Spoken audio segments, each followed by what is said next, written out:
Hi guys, today we're going to learn about polynomial root theorems and factoring some polynomials. Okay, so the first theorem that we're going to see today is the remainder theorem. Before we see the remainder theorem, we need to revisit this example. We have that p of x is equal to x power 4 minus 2x squared minus x plus 122.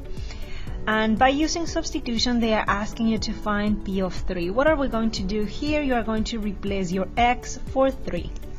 Okay, where into your equation p. Okay, so you are going to put 3 here, here, here. Okay, so you have that it's 3 power 4 minus 2 times 3 squared minus, and then 3 plus 122. Okay, from here what we have is that this p of 3 is going to be equal to 182.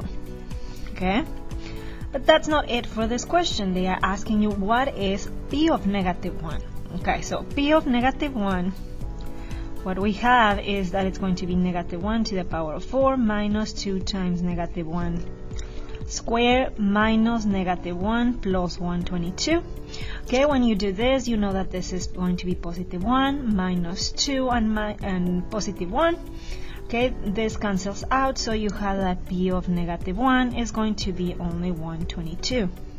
Okay, so what the remainder theorem tells you? Well, if you divide a polynomial such as p of x of degree n greater or equal to 1 by the factor x minus a, where a is a number, then the remainder is going to be when you plug the a into p, that's going to be your remainder, meaning this is going to be the remainder if we are dividing this polynomial by, in general here, this would be x minus 3, and for x plus 1, the remainder, it would be 122. Okay, so by the remainder theorem, we know that p of 3 is the remainder when you divide p of x by x minus 3, as I was telling you before. When using synthetic division to determine the value of a polynomial, we call it synthetic substitution. So over here, we already have the synthetic division, really beautiful, and you can see that the remainder here is going to be 182, and surprise, surprise, that's the value that we got when we plugged the 3.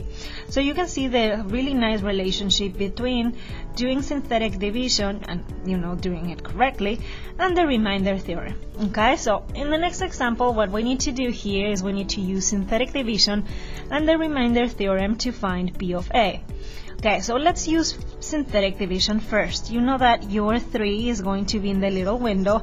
After that, you need to make sure that your polynomial is in the correct order from the highest exponent to the lowest exponent, and we use the coefficient. So you have that it's going to be 5, negative 12, then it's going to be a 2, and then it's going to be a 1. After that, we do our little line, so we keep things organized and pretty. Okay, so after that, you drop the 5. Okay, 5 times 3 is going to be 15, negative 12 plus 15, that's going to be positive 3. 3 times 3 is going to be 9, 9 plus 2 is going to be 11, 11 times 3 is going to be 33, and 34 is going to be your remainder. Okay, so similarly, you are like, okay, my remainder is 34, so clearly this one is not x minus 3 is not a factor of this polynomial. Okay, so now you need to compute p of 3. P of 3 is going to be equal to what? 5 times 3 cubed minus 12 times 3 squared plus 2 times 3 plus 1.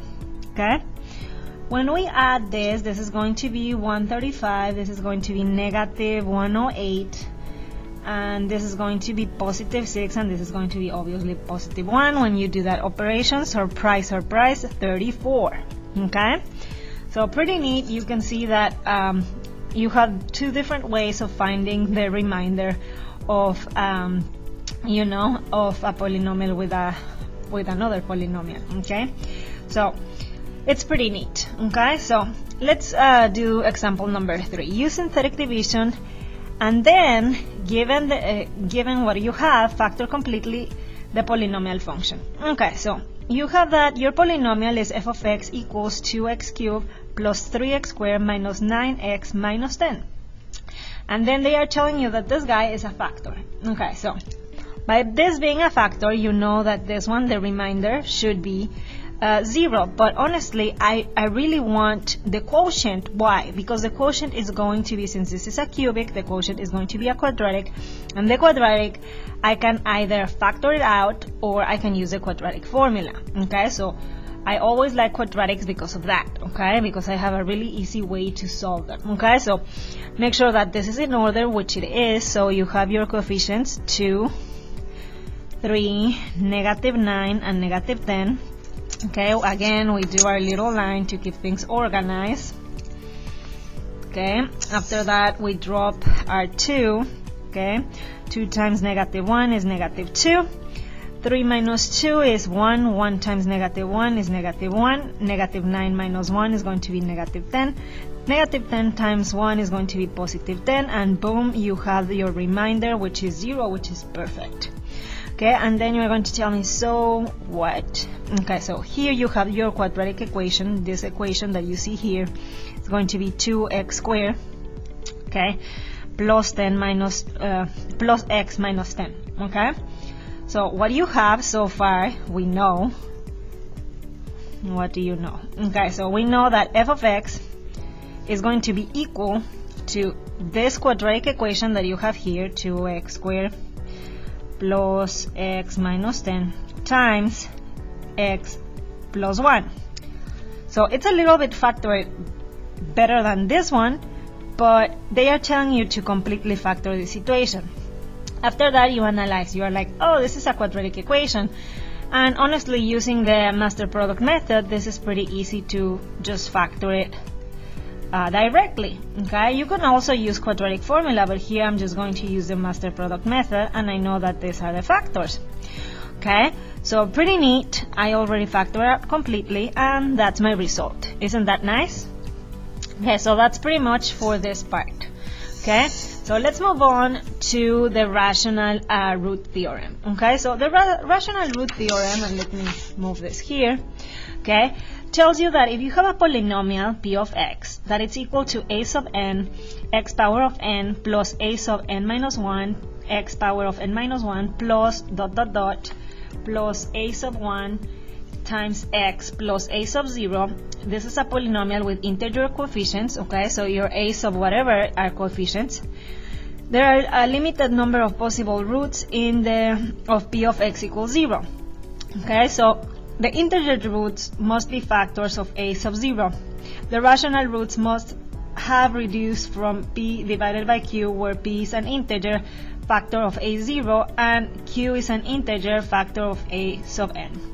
Okay, so what are the possible rational roots of this following polynomial that you have, that it's 2x power 3 minus x squared plus 2x plus 5 equals 0. Okay, so the first thing that I can see here is that I know that my leading coefficient is 2.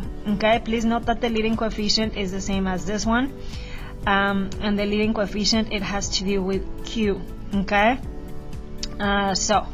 so you know. Okay, so this is your leading coefficient. Okay, and this is part of the leading coefficient. Now my constant term, that is going to play a very important part in this theorem, you have that it's the top. Okay, it's technically it has to do with the p, as you can see here. Okay, and it's going to be this one. Okay, so now what are you going to do? Well, you need to look at your constant term, which is this one, okay, and see the factors of the constant term. I'm going to call it p. You know that 5 is a prime number, therefore it's only factorable, it's only factorable by itself and by 1, okay? So that thing is a 5, okay? So you know that these two are the factors of 5, okay? Now, the factors of your constant term, or q, are going to be plus minus 1 and plus minus 2, okay? Because again, 2 is a prime number, okay? And this thing is a 2. Okay, so the only possible rational roots that we have are plus minus 1 divided by 1, which is 1, plus minus 1 divided by 2, okay, which is this one, and then plus minus 5 divided by 1, which is 5, and plus minus 5 divided by 2, which is this one. Okay, so that's what we have for this theorem. So what are the possible rational roots of 15x power 3 minus 32x power 2 plus 3x plus 2 equals 0? Okay, so the first thing that you need to do to find the roots of this situation is you are going to list the possible rational roots. Okay, so what do you have? Well, following the theorem that we just covered, you have that the leading coefficient is 15, and then you know that the constant is going to be 2. Okay, so from here, what you know is that a sub 0 in this case, which is, remember, p, okay, and in this case you have that a sub 3 is going to be your q. Okay, so I want to know all the factors of p, which is 2. Okay, you know that the factors of p are going to be plus minus 1 and plus minus 2. Now the factors of q are going to be, well, that's a 15, so I know that plus minus 1 is always an option because that one works even for prime numbers. After that, you're like, okay, 15 is divisible by 3, by 5, and obviously by itself. Okay, so this one is going to be pretty interesting. Okay, so let's compute first all the possible rational roots. Okay, let's list them. Okay, so I'm going to do plus minus 1 divided by 1 is going to be plus minus 1. Plus minus 1 divided by 3 is going to be plus minus 1 over 3. Plus minus 1 divided by 5 is going to be plus minus 1 over 5. Plus minus 1 divided by 15 is going to be plus minus 1 over 15. Wow, a bunch of fractions. Makes sense, okay? So I already combined the plus minus 1 with all of this. You don't see me saying plus minus because I already have the plus minus from this one. So I'll just take it from the first one, okay? So this one is plus minus 2 divided by 1, which is just 2. Plus minus 2 divided by 3 is going to be 2 over 3. Plus minus 2 divided by 5 is going to be 2/5. And plus minus 2 divided by 15 is going to be plus minus 2 divided by 15. Wow. So you have here 16 beautiful options to, that might be rational roots. Wow. Okay, so you already list all the possible rational roots. The next step, it would be synthetically divide all the possible rational roots until a root is found. Okay, now, this can get very messy. So my recommendation for you is always to use the integer number starting from the 1. Okay, and you're going to synthetically divide. How many times? Who knows? Sometimes it's so many times, but it's okay, we can do that. Synthetic division is simple, so we can do that. I would start with positive 1. Okay, positive 1, and then I have that my polynomial is in the correct order. Okay, so I have 15, negative 32, positive 3, and 2. Okay, so I drop my 15, I multiply times 1, that's 15, negative 32 plus 15, that's going to be negative 17. Negative 17 times 1 is going to be negative 17. 3 minus 17, that's going to be negative 14. Negative 14 times 1 is going to be negative 14, and this is going to be negative 12, which means that this is my remainder, so I'm sad because this is not a root. Okay, so let's move on to the next number. Okay, the next number that I would pick is going to be negative 1 with the same coefficients because I haven't gone down in degrees, so I have no choice but to keep looking for my root. Okay, so I do the same. 15, I drop the 15. 15 times negative 1 is negative 15. You know that this one, negative 32 minus 15 is going to be negative 47. Negative 47 times 1 is going to be positive 47. 3 plus 47 is going to be 50. Okay, and then 50 times negative 1 is going to be negative 50, and clearly this is going to be negative 48, and that's your remainder. And again, I'm kind of sad because I haven't found a root, which is normal, but I told you, what can you do? Use the integers first. What's my next integer? I'm not going to use this ones. I'm going to use this one. Okay, so let's start with the positive. Okay, and as you can see, that's my style. I start with the positives, but it doesn't matter which one you start. Okay, so I drop the 15. 15 times 2 is going to be 30. Negative 32 plus 30 is going to be negative 2. Negative 2 times 2 is going to be negative 4. 3 minus 4 is going to be minus 1. Minus 1 times 2 is going to be negative 2. And boom, the remainder. I'm super happy. right? Why? Because finally I found a root. What is the root? Okay, so I just found that my root, the first root that appeared, okay, the root in this case is going to be my number 2. Okay, so I know that for sure positive 2 is a root. I'm super happy, okay, because of that. Okay, now what do you know?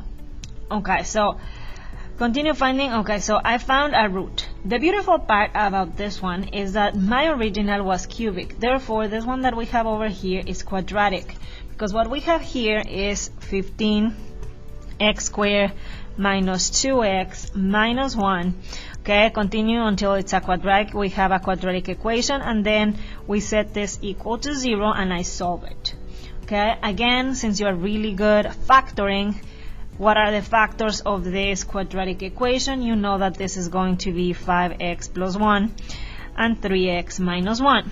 Okay, so pretty cool. Why pretty cool? Because now you set each one to 0, okay, and solve, okay, meaning you know that your roots, your other roots are going to be what?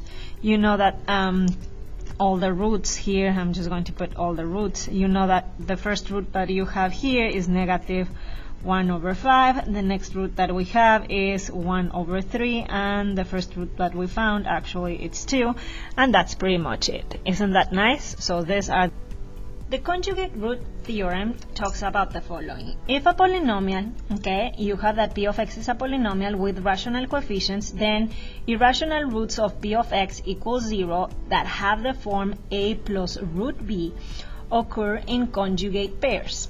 This means if a plus root b is an irrational root, then a minus root b is also a root. So it's pretty neat. So it's telling you that anytime that you see the root, they are coming in pairs. Okay. Similarly, you have that for complex roots is going to work kind of like in the same way. If p of x is a polynomial with real coefficients, then the complex roots of p of x equals 0 occur in conjugate pairs. So here the key word is pairs. This means that if a plus bi is a complex root, which a and b real numbers, you know that a minus bi is also a root. Isn't that nice? Okay, so let's see this example. If a quartic polynomial p of x has rational coefficients, if you know that root 2 and 1 plus I are roots of p of x equals 0, what are the other two? And before reading the rest of the problem, I know that this comes with a pair and this also comes with another pair. What's the pair of this guy? Well, the pair of this guy, technically what you have is a 0 plus root 2, okay? So you know that this one is a root. Therefore, it follows the conjugate root theorem, telling you that negative root 2 is also a root. So it's always the conjugate, okay? So that's the beautiful part, okay? So you have that this plus is going to change to minus, and vice versa. They can also give you the negative and you can give them the positive, okay? Now and that's for this one, okay? Now you look at the 1 plus I and you're like, okay, so this one is also coming with a negative. Yes, okay, so you have that 1 plus I is a root, okay? Therefore a 1 minus I should be also a root. So the other two roots that you have for this polynomial are negative root 2 and 1 minus I. Isn't that nice? Okay, so let's look at this example that we have over here. What is a third degree polynomial p of x with real coefficients so that p of x equals 0 has roots negative 4 and 2i? Okay, so first read carefully. Third degree meaning degree 3, so maximum 3 roots, okay, 3 different roots. So you already have 2 roots.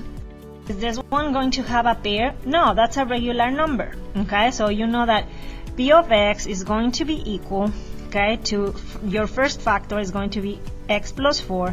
The second factor that you have from the 2i is going to be x minus 2i. Now, this one, you're like, wow, I know this one has a pair. What's the other pair? Well, you technically know that you have a situation like this, specifically like this, okay, where a is 0. So you know that this one is a positive one, so this one must be also a root, okay? So since that one is also a root, you know that your polynomial should be x plus 2i. Okay, so once you have the situation, you're like, wow, that's my polynomial. Yes, but of course they want it expanded. Honestly, first I would combine these two. Okay, that when I FOIL it, okay, if I FOIL that beautiful thing, since I have imaginary numbers here, okay, imaginary parts, I have that this is going to be x squared plus 4. Okay, so that's going to be your p of x. But you're like, oh, I really want this completely expanded. Well, FOIL it again. Okay, so I'm going to just FOIL it. So you know that x times x squared is going to be x cubed. X times 4 is going to be 4x. 4 times x squared is going to be 4x squared.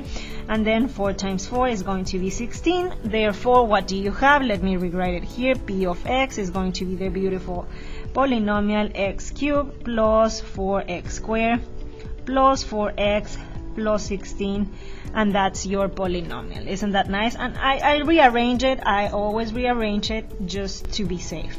Okay, so given p of x is equal to ax squared plus bx plus c, where a, b, and c are integers, and the sum of the roots equals negative b over a, and the product of the roots equals c divided by a. But what's the meaning of this? Okay, let's see this example and I'll tell you what that means. Okay, so write a polynomial function with integer coefficients so that p of x is equal to 0 and it has roots 6 plus I root 2 and negative 3. Okay, so the first thing that you recognize is, okay, this is a polynomial function. Okay, the first thing that you know is that if this is a root, also you know that 6 minus I root 2 is going to be a root using the conjugate theorem. Okay, so this one is going to be a root. So your roots, okay, your roots are going to be obviously the negative 3, and then you know that it's going to be 6 plus minus I root 2, because remember, this type of roots, the complex roots, they come in pairs. Okay, the second thing that you see is like, okay, so we have this situation, beautiful.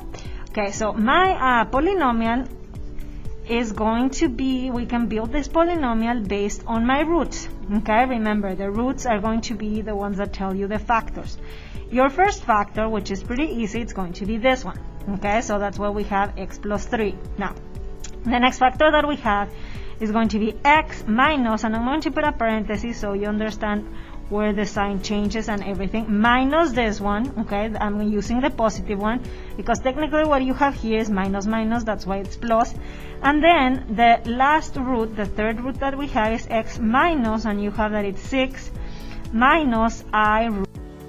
Okay, so if I simplify these two roots, what you have is x plus 3 x minus 6 minus I root 2 times x minus 6 plus I root 2. Okay, now here what you want to do is you want to FOIL, okay, your factors, so you can expand this to a degree 3 and you can see the degree 3. Okay, so what are we going to do? Well, the first thing that you want to do is basically get the multiplication of these two. Okay, what the theorem is telling you there is basically that these two, they will give you a quadratic. Okay, a quadratic factor here, and that quadratic factor is going to be based on this guy and this guy, and you're going to tell me how in the world. Okay, so what you're going to do is they are telling you that the sum of the roots equals negative b over a. Okay, so if you add, okay, if we add here, what was my root? My first root, it was 6I root 2, okay, plus 6 negative I root 2, which are your two roots. If you do this combination, you know that these are like terms, they cancel, and these are like terms and they add. So this is 12. So what you know is that this 12 is going to be equal to negative b over a. Okay, and you're going to tell me, so what? Well, from there, instead of foiling, you know that your linear term, when you do this multiplication, is going to be negative 12x. Okay, why negative? Because it's negative b over a. Now, for the product, which is going to be the last term that you have here, when you multiply technically all of this times all of this, you know that that is going to be basically the multiplication of 6 plus I root 2 times 6 minus I root 2. Okay, if you multiply this and FOIL it, you know that this is going to be 36 plus 2. Why plus 2? Because if you remember when you were doing complex numbers, that's what we were getting. Okay, so this is 38. So you have your 38 here. Another way, of course, that I show you in class, it was I FOIL everything. But this is another way that you can basically get your quadratic term from the complex part. Okay, so from here I have no choice, honestly, no choice but to FOIL it with the x plus 3. Okay, I do it naturally, so I'm going to do x times this one, you know that it's x cubed, then x times this one, negative 12x squared, x times this one plus 38x, then you multiply the 3 times x squared is going to be 3x squared, 3 times 12 is going to be negative 36x, and then 3 times your 38, which is going to be it's going to be 114. Okay, then you combine like terms, pretty nice, you know that this is going to be x cubed, and then you combine this 2, so you have that that's going to be 9x squared. After that you combine your two linear terms, plus 2x, and last but not least you have your constant term, and you know that your polynomial is going to look like this. For problem number 9, what we need to do is you need to write a polynomial function with integer coefficients so that p of x is equal to 0, and they tell you that the roots that you have are 2 plus I and 1 minus root 5. So using your conjugate root theorem, what you know is that 2 minus I is going to be a root, in the same way that 1 plus root 5 is going to be a root. Okay, therefore the roots that we have in this situation are the following roots. We know that 2 plus minus I, those are roots, and then 1 plus minus root 5, those are also roots. So in total you have 4 roots for this situation. So for this problem specifically, what we have is we have that p of x is going to be equal to x minus 2 minus I, that's going to be the first factor. The second factor is going to be x minus 2 plus I. The third factor is going to be x minus 1 minus root 5, and the fourth factor is going to be x minus 1 plus root 5. Okay, so what we're going to do here is we're going to FOIL this 2 and this 2. Okay, so let's FOIL this 2.